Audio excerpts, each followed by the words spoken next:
Pandian store சீரியலில் அடுத்து வர எபிசோடில் என்ன மாதிரியான ட்விஸ்ட் எல்லாம் இருக்க போகுதுங்கிறத இந்த வீடியோவில் பார்க்கலாம். செந்தில் ஒட்டுமொத்தமாக எல்லா கணக்கும் போட்டு பார்க்குறாங்க. கணக்கு போட்டால் செந்திலோட பணமே மிச்சம் இல்லாத அளவுக்கு செந்தில் சோஃபா ஃபர்னிச்சர்னு சொல்லிட்டு எல்லாமே வாங்கி போட்டிருக்காங்க. மெயினாக உன் சம்பளம் வந்திருக்கும்ல, உன் சம்பளம் கூட இதுக்கே இன்னும் ஒரு 5000 ரூபாய் பத்தாமல் இருக்குன்னு சொல்லிட்டு இருக்காங்க. உடனே மீனா சண்டை போடுறாங்க. என்ன நினச்சிட்டு இருக்கீங்க? தனி வரணும்னு சொல்லி நீங்கள் தானே கூப்பிட்டீங்க, தனியாக வந்துட்டேன். அதே தான் சொல்கிறேன், அப்போ சொன்னதே தான் இப்பயும் சொல்கிறேன். என்னால் உங்களுக்கு 1 ரூபா கூட பணம் கொடுக்க முடியாது. மீனா இப்போ 5000 ரூபாய் இடிக்குது, என்னன்னாலும் பண்ணுங்க, எனக்கெல்லாம் தெரியாது.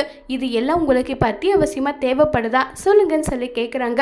இது எல்லாமே என் சின்ன வயசுலேருந்து கனவு, இப்படி வாழணும், இப்படி இருக்கணும்னு சொல்லிட்டு கை நிறைய சம்பாதிக்கிறோம், வாழ்ந்தா என்ன அப்படி நான் நினச்சேன். இப்போ பணம் இடிக்குதுன்னு சொல்லிட்டு இருக்காங்க. இடிக்குதுன்னா எங்கேயாச்சும் கடன் வாங்குங்க, என்னென்ன பண்ணுங்க, ஆனால் என்கிட்ட பணத்தை கேட்காதீங்க.